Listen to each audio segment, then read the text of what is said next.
Of A partnership firm എന്ന ചാപ്റ്ററിലെ മറ്റൊരു practical problem നമുക്ക് സോൾവ് ചെയ്യാം. 20ാമത്തെ പ്രാക്ടിക്കൽ പ്രോബ്ലമാണ് നമ്മളിവിടെ സോൾവ് ചെയ്യാനായിട്ട് പോകുന്നത്. ഈ സോൾവ് ചെയ്യുന്ന ഈ വീഡിയോ കാണുന്ന സമയം നിങ്ങളുടെ കയ്യിൽ പുസ്തകമുണ്ടായിരിക്കണം. കാരണം വീഡിയോയുടെ ഭാഗങ്ങളിൽ ഞാൻ ഈ പ്രോബ്ലത്തെ ഈ ക്വസ്റ്റ്യൻ ഉൾപ്പെടുത്തിയിട്ടില്ല. അതുകൊണ്ടാണ്. നമുക്ക് ഇതിൻ്റെ സൊല്യൂഷനിലേക്ക് പോകാം. അതിനു മുമ്പ് ചില കാര്യങ്ങൾ പറയാനുള്ളത്. തനു, മനു എന്നിവരാണ് പാർട്ട്നേഴ്സ്. അവരുടെ പ്രോഫിറ്റ് ഷെയറിംഗ് റേഷ്യോ 5:3 ആണ്. ജനറൽ റിസർവ് ഉണ്ട്. മാത്രമല്ല കുറേ അധികം കാര്യങ്ങൾ ഇവിടെ പറയുന്നുണ്ട്. അത് ഓരോന്നും നമുക്ക് വായിച്ച് വിശദീകരിച്ച് മനസ്സിലാക്കിയിട്ട് വേണം റിയലൈസേഷൻ അക്കൗണ്ട് തയ്യാറാക്കേണ്ടത്. സോ റിയലൈസേഷൻ അക്കൗണ്ടിലേക്ക് നമ്മൾ ആദ്യം എല്ലാ അസറ്റുകളെയും ട്രാൻസ്ഫർ ചെയ്യുകയാണ്. ഇവിടെ പ്രധാനമായിട്ടുള്ളത് asset sundry debtors 55,000, stock 75,000, motor car 90,000, machinery 45,000, investment 70,000, fixtures 9,000. അതിനുശേഷം ഔട്ട്സൈഡർ ലയബിലിറ്റി ആയിട്ടുള്ള creditors 62,000, bills payable 32,000, bank loan 50,000. ഇതാണ് നമ്മളുടെ ഔട്ട്സൈഡേഴ്സ് ലയബിലിറ്റി. ഇനി ഈ അസറ്റുകളൊക്കെ തന്നെ റിയലൈസ് ചെയ്യുന്നതിനെ പറ്റിയിട്ടാണ് നമ്മൾ ഡിസ്കസ് ചെയ്യാനായിട്ട് പോവുക. അതിൽ ആദ്യം പറഞ്ഞിരിക്കുന്നത് എന്താണ്? Tanu agree to pay the bank loan and took away the sundry debtors. ഇപ്പോൾ സൺഡ്രി ഡെറ്റേഴ്സ് ആരെടുത്തുകൊണ്ട് പോയി? തനു എടുത്തുകൊണ്ട് പോയി. സോ തനുവിൻ്റെ ക്യാപിറ്റൽ 55,000. അതേസമയം തന്നെ തനു എന്തു പറഞ്ഞിട്ടുണ്ട്? ഈ പറയുന്നത് പോലെ ബാങ്ക് ലോൺ അദ്ദേഹം അടച്ചു തീർക്കാമെന്ന് പറയുന്നുണ്ട്. അതുകൊണ്ട് തന്നെ ബാങ്ക് ലോൺ നമ്മൾ തനുവിൻ്റെ ക്യാപിറ്റലിലൂടെ അഡ്ജസ്റ്റ് ചെയ്യുന്നു 50,000. മറ്റൊന്ന് കാര്യം പറയാനുള്ളത്, സൺഡ്രി ക്രെഡിറ്റേഴ്സ് നമ്മളുടെ സ്റ്റോക്ക് എടുത്തുകൊണ്ട് പോയി. അതിന് പുറമെ 10,000 രൂപ നമുക്ക് തിരിച്ചു തന്നു. അതായത് സൺഡ്രി ക്രെഡിറ്റേഴ്സിന് കൊടുക്കാനുള്ളത് 62,000 രൂപ. നമ്മുടെ സ്റ്റോക്കിൻ്റെ വില 75,000 രൂപയാണ്. ആ സ്റ്റോക്ക് സൺഡ്രി ക്രെഡിറ്റേഴ്സ് എടുത്തുകൊണ്ട് പോയി. ശേഷം നമുക്കൊരു 10,000 രൂപ തിരിച്ച് തന്നിട്ടുണ്ട്. സോ ബാങ്ക് നമുക്കൊരു 10,000 രൂപ കിട്ടിയത് നമ്മൾ രേഖപ്പെടുത്തുന്നു. ബ്രാക്കറ്റിൽ ക്രെഡിറ്റേഴ്സ് 10,000 രൂപ. പിന്നെന്താ പറയുന്നത്? Machinery is taken over by Manu for ₹40,000. Okay, ആരായാലും ശരി മനു ആണ് കൊണ്ടുപോയത്. നമുക്ക് അതിനെ രേഖപ്പെടുത്താം. മനൂസ് ക്യാപിറ്റൽ 40,000. അങ്ങനെ കൊണ്ടുപോകുമ്പോൾ തന്നെ he agreed to pay off bills payable at a discount of 5%. 5% ഡിസ്കൗണ്ടിൽ അവൻ ആ ബിൽസ് പേയബിൾ പേ ചെയ്യാമെന്ന് പറഞ്ഞിട്ടുണ്ട്. സോ നോക്കി, Manu's capital bills payable 30,400. Total bills payable 32,000 ആണ്. 5% കുറച്ച് കഴിയുമ്പോൾ 30,400 രൂപ. ഓക്കെ, പിന്നെന്താ നോക്കി? Motor car was taken over by Tanu for ₹60,000. Motor car ആര് കൊണ്ടുപോയി?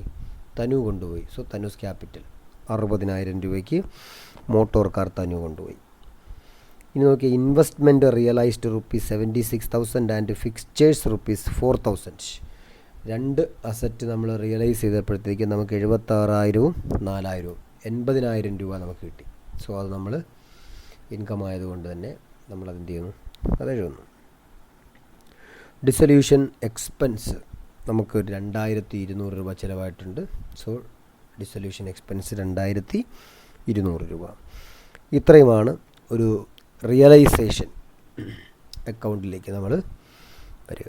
നമ്മളെന്ത് ചെയ്യുന്നു? ഇത് ക്ലോസ് ചെയ്യുന്നു. ക്ലോസ് ചെയ്യുമ്പോൾ നമുക്കറിയാം ഡെബിറ്റ് സൈഡാണ് കൂടുതൽ. അതായത് ചിലവ് കൂടുതലാണ്, വരവ് കുറവാണ്. സോ നമുക്ക് നോക്കാം എത്രയാണ്. 4,26,600. നമ്മളത് കുറച്ച് കഴിയുമ്പോൾ 37,600 രൂപ റിയലൈസേഷൻ ലോസാണ്. ഈ ലോസ് 5:3 എന്ന അനുപാതത്തിൽ നമ്മൾ പാർട്ട്നേഴ്സിൻ്റെ ക്യാപിറ്റലിനിടയിൽ വീതിക്കുമ്പോൾ തനു 23,500, മനു 14,100. ഇങ്ങനെയാണ് റിയലൈസേഷൻ അക്കൗണ്ട് തയ്യാറാക്കുന്നത്. ശേഷം നമുക്ക് പാർട്ട്നേഴ്സിൻ്റെ ക്യാപിറ്റൽ അക്കൗണ്ട് തയ്യാറാക്കാം.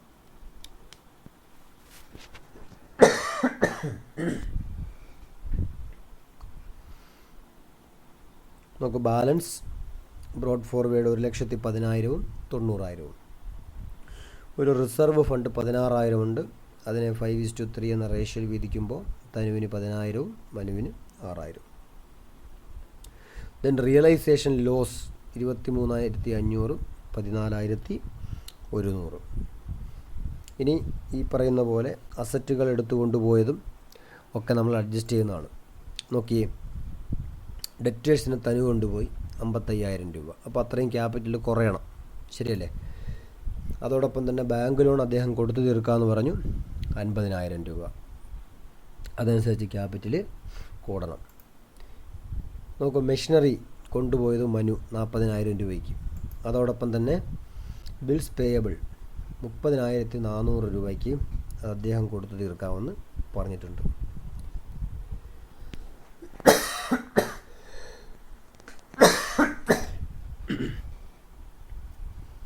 മറ്റൊന്ന് മോട്ടോർ കാർ തനു 60,000 രൂപ വില വെച്ച് എടുത്തുകൊണ്ടുപോയി.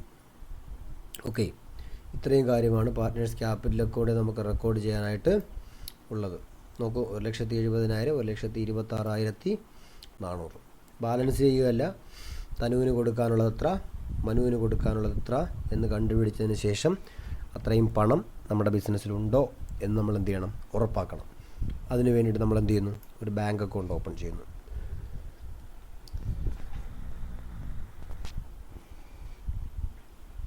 നോക്കൂ, ആകെ നമ്മുടെ ബാലൻസ് 16,000 രൂപയാണ്.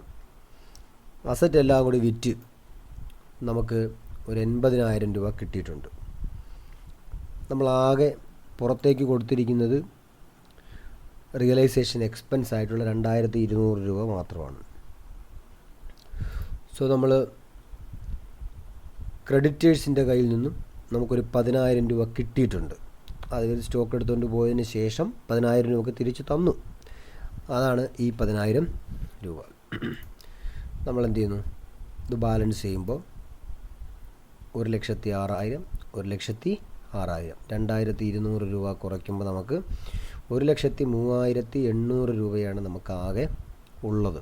അപ്പോൾ തനുവിന് എത്ര കൊടുക്കണം, മനുവിന് എത്ര കൊടുക്കണമെന്ന് നമുക്ക് എന്ത് ചെയ്യണം, കാൽക്കുലേറ്റ് ചെയ്യണം. ഓക്കെ, ആകെ ക്യാഷ് ഉള്ളത് 1,03,800 രൂപ.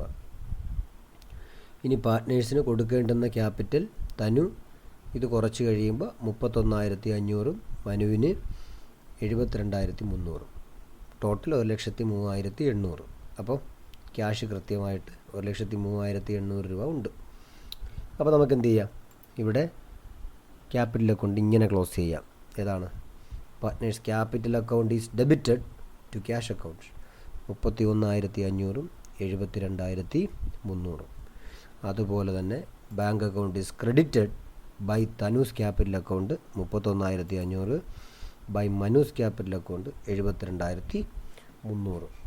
ഈ രീതിയിലാണ് നമ്മൾ പാർട്ട്നേഴ്സിൻ്റെ ഒരു പാർട്ട്ണർഷിപ്പ് സ്ഥാപനത്തിൻ്റെ ഡിസൊല്യൂഷൻ പ്രോസസ്സ് കംപ്ലീറ്റ് ചെയ്യുന്നത്.